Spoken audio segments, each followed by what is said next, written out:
Dune, Prophecy is an origin story set approximately 10,000 years before the epic sci-fi Dune films.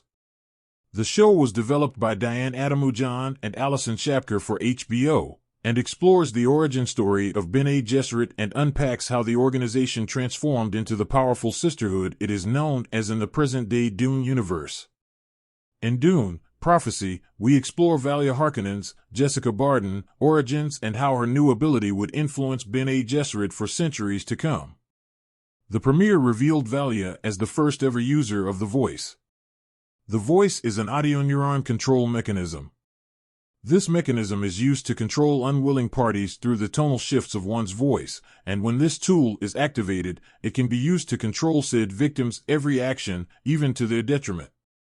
This psychic tool is deeply embedded into the lore of the Dune universe and is especially prevalent in Bene Gesserit. However, in Dune, Prophecy Valya rarely uses the Voice. Valya has a more complex and ambitious nature, making her an interesting vessel for this power. In Season 1, Episode 3, Valya appears in a flashback sequence. We learn about her difficult life on her icy home planet. One time, her brother Griffin, Earl Cave, almost drowned in a lake, and the only thing that saved Griffin was Valya's powerful voice. She called to him, thus ordering him to swim to the surface despite the fact his muscles had ceased to move. Whether Valya understood the full scope of her powers is debatable. However, it's made clear the Voice is just a difficult-to-explain superhuman ability at this point, one that only she can use. Valya's relationship with her family became increasingly negative as she got older, and she became infamous for her bold and outspoken attitude. Dune, Prophecy suggests her ambition for power has been there since the beginning. Her mother even noticed Valya's ambition early on and even perceived her as greedy and entitled. Valya is the one Harkonnen apart from Griffin who cannot accept their low status in the Imperium. Most Harkonnens want nothing to do with the blood feud between the Atreides and the Harkonnens. These aspects, combined with generational trauma, potentially fuel the dangerous super ability. She has used the Voice to both nearly kill her own mother and to save her brother, proving the ability itself can be used for both violence and to save those she cares about. The first time in Dune, Prophecy that we witness young Valya use the Voice is when she uses it against her rival, Reverend Mother Dorothea, Camilla B. Putt, who threatens to expose the sisterhood to the Imperium for their use of thinking machine technology for the breeding program. Valya orders Dorothea to slit her own throat. This is an intimidating depiction of her power, but it is not the first time Valya has used the Voice. During Valya's time with the Sisterhood, she trained with Mother Superior Raquella, Kathy Tyson, to hone her powers and gain control over them.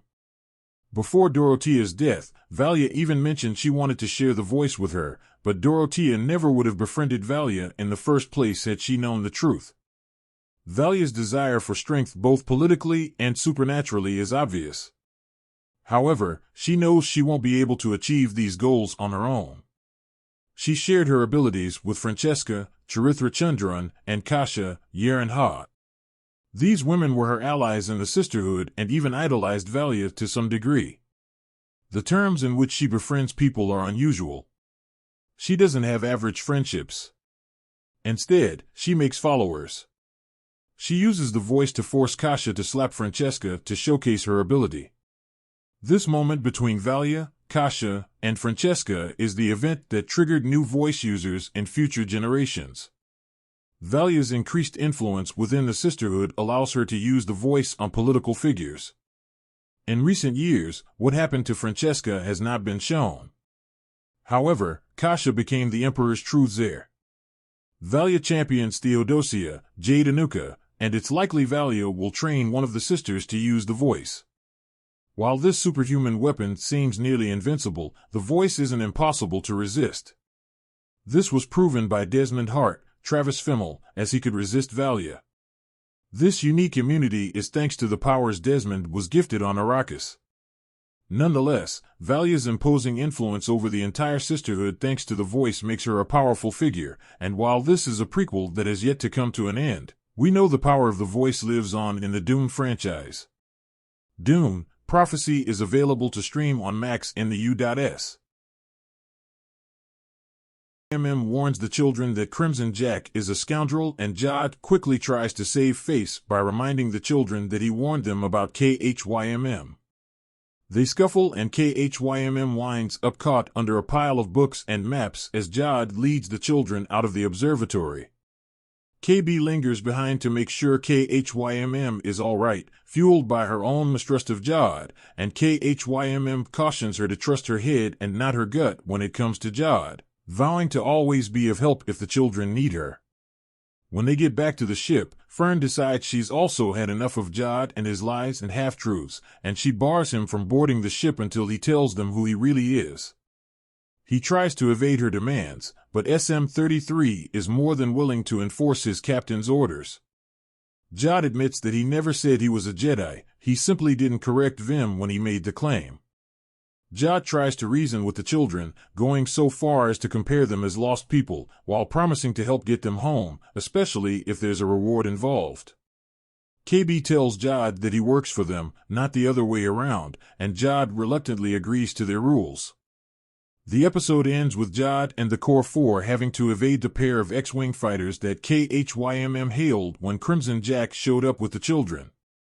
The sequence is a bit like a dramatization of how it feels to get paired with children on Smuggler's Run at Disney, particularly when it comes to having pint-sized gunners getting you out of a tight squeeze. Despite the odds, Jod manages to get them off the planet before they can be caught, with no real hint of what's to come in Episode 4. Next week, Watts and Ford return to pen an episode directed by the Academy Award-winning directing duo Daniel Kwan and Daniel Skynyrd, which is sure to be a delight, given their whimsical storytelling stylings. It will be interesting to see if the Captain Hook and the Lost Boys vibe persists throughout the series once Lowery isn't behind the camera, but the dynamic works well for Skeleton Crew.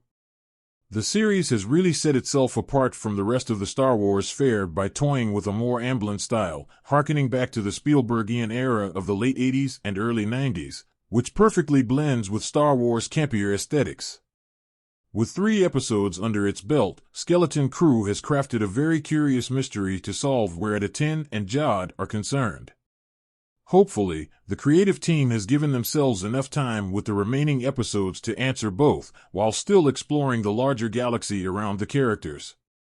The first 3 episodes of Star Wars, Skeleton Crew are streaming now on Disney+. New episodes drop at 9 p.m. Eastern Time every Tuesday.